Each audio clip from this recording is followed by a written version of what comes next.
الكركم فيه مادة الكركمين اللي عندها خصائص مضادة للفيروسات، مضادة للالتهابات ومضادة للبكتيريا.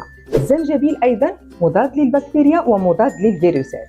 هاد جوج المواد إلا جمعناهم في واحد كأس شاي وزدنا عليهم ملعقة عسل كيساعدوا على علاج السعال الجاف.